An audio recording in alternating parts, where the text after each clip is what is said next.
ಹಾಗೆ ಸಾಂಬಾರ್ ಪೌಡ್ರ್ ಕೂಡ ಖಾಲಿಯಾಗಿತ್ತು. ಹಾಗಾಗಿ ನಾನು ಎಲ್ಲ ಕಾಳುಗಳನ್ನ ಇವಾಗ ನೀಟಾಗಿ ಹುರ್ಕೊಳ್ತಾ ಇದ್ದೀನಿ. ಕೊತ್ತಂಬರಿ ಕಾಳು, ಹಾಗೆ ಚಕ್ಕೆ, ಲವಂಗ, ಸ್ವಲ್ಪ ಒಣ ಮೆಣಸಿನ್ಕಾಯಿ, ಹಾಗೆ ಜೀರಿಗೆ, ಮೆಂತ್ಯ ಮತ್ತು ಸ್ವಲ್ಪ ಕಡಲೆಕಾಳು, ಉದ್ದಿನಬೇಳೆ, ಈ ಥರ ಎಲ್ಲ ನೀಟಾಗಿ ಹಾಕ್ಕೊಂಡು ಬಾಣಲೆಯಲ್ಲಿ ಸ್ವಲ್ಪ ಬಿಸಿ ಮಾಡಿ ಹಾಕೋದ್ರಿಂದ ಸಾಂಬಾರ್ ಪೌಡ್ರು ತುಂಬಾ ಟೇಸ್ಟಿಯಾಗಿ ಬರುತ್ತೆ, ರುಚಿನೂ ಕೂಡ ಇರುತ್ತೆ. ವೆಜ್ ಆರ್ ನಾನ್ ವೆಜ್ ಎರಡಕ್ಕೂ ಹಾಕ್ಬೋದು. ಸೊ ಮನೆಯಲ್ಲಿ ಮಿಕ್ಸಿ ಮಾಡೋಕ್ಕಾಗ್ತಾಯಿಲ್ಲ ಅಂದ್ಬಿಟ್ಟು ನಾನು ನೀಟಾಗಿ ಸ್ವಲ್ಪ ಸಾಫ್ಟಾಗಿ ಬರುತ್ತೆ ಇದು ಜೀನಿ ಕಳ್ಸೋಣ ಅಂತ ಎಲ್ಲ ಕವರಲ್ಲಿ ಪ್ಯಾಕ್ ಮಾಡಿ ಇಟ್ಟಿದ್ದೀನಿ ಇವಾಗ. ಹಾಗೆ ನಮ್ಮ ಪತಿದೇವರು ಕೂಡ ತಿರುಪತಿ ತಿಮ್ಮಪ್ಪನ ದರ್ಶನಕ್ಕೆ ಹೊರಟಿದ್ದಾರೆ ಇವಾಗ. ಸೊ ನನಗೆ ಕೂಡ ಫ್ಲೈಟ್ ನೋಡೋ ಅವಕಾಶ ಮಾಡಿಕೊಡ್ತಾ ಇದ್ದಾರೆ ಆನ್ಲೈನಲ್ಲೇ. ಸೊ ನಾವು ಕೂಡ ನೋಡೋದು ಇನ್ನೂ ಬಾಕಿ ಇದೆ, ನೋಡ್ತೀವಿ, ಬಟ್ ಇವಾಗ ಆಗಿಲ್ಲ. ಫ್ಯಾಮಿಲಿ ಎಲ್ಲ ಹೋಗಬೇಕು ಅಂತ ಪ್ಲ್ಯಾನ್ ಮಾಡಿದ್ದೀವಿ.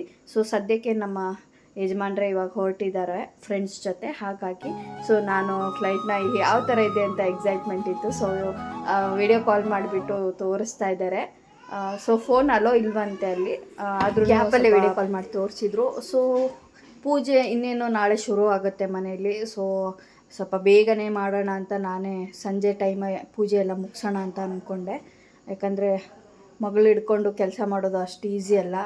ನೋಡ್ತೀರಲ್ಲ ನೀವೇ ಎಷ್ಟು ಕಾಡಿಸ್ತಿದ್ದಾಳೆ ಅಂತ. ಇಲ್ಲ ಮಜ್ಜಿ, ಜಿಜ್ಜಿ ಶಾಮಿ ಮಾಡು, ಶಾಮಿ ಕಾಪಾಡಪ್ಪ ಮಾಡು, ಜಿಜ್ಜಿ ಕೈ ಮುಗಿ. ಹಾಂ, ಜಾಣ ಹಂಗೆ ಮಾಡು, ಜಿಜ್ಜಿ ಕಾಪಾಡಮ್ಮ ಇಲ್ಲ ಮಜ್ಜಿ ಏನು ಬಂಗಾರ. ಜಿಜ್ಜಿ ಪೂಜೆ ಮಾಡೋಣ, ಜಿಜ್ಜಿದು ಪೂಜೆ ಮಾಡ, ಎಲ್ಲ ಮಜ್ಜಿದು ಪೂಜೆ ಮಾಡೋಣ, ಎಲ್ಲ ಮಜ್ಜಿದು ಎಲ್ಲ ಮಜ್ಜಿ ಕಾಪಾಡಮ್ಮ, ಒಳ್ಳೇದು ಮಾಡಮ್ಮ, ಉದೋ ಎಲ್ಲಮ್ಮ, ಉದೋ ಹೇಳಮ್ಮ, ನೀ ಹೇಳು, ಉದೋ ಹೇಳು, ಉದೋ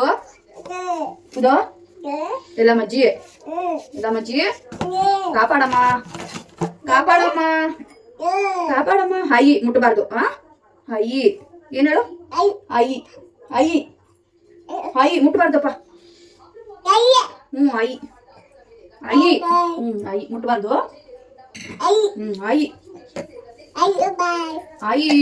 ಅಜ್ಜಿ ಜಿಜ್ಜಿ ಶಾಮಿ ಮಾಡು, ಎಲ್ಲ ಮಜ್ಜಿ ಕಾಪಾಡಮ್ಮ, ಎಲ್ಲ ಮಜ್ಜಿ ಕಾಪಾಡಮ್ಮ.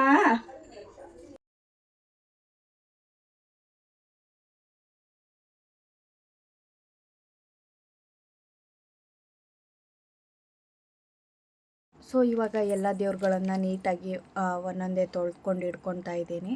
ಜಾಸ್ತಿ ಮನೆಯಲ್ಲಿ ಪೂಜೆ ಮಾಡೋದು ಅಮ್ಮ, ಇಲ್ಲ ಅಂದರೆ ನಮ್ಮ ಪತಿ ದೇವರು.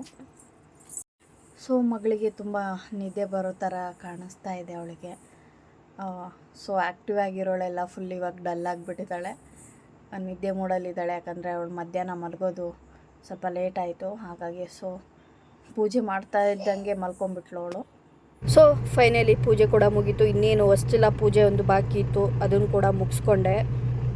ಸೊ ಆಲ್ಮೋಸ್ಟು ಪೂಜೆ ಎಲ್ಲ ಮುಗ್ದಿದೆ. ಇನ್ನೇನು ಪೂಜೆ ಮುಗಿದ ತಕ್ಷಣ ಮಗಳಿಗೆ ಸ್ವಲ್ಪ ಊಟ ಮುಗಿಸ್ಬಿಟ್ಟು ನೆಕ್ಸ್ಟು ಅವಳಿಗೆ ಮಲಗ್ಸೋದೊಂದೇ ಇನ್ನು ಬಾಕಿ ಇರೋದು.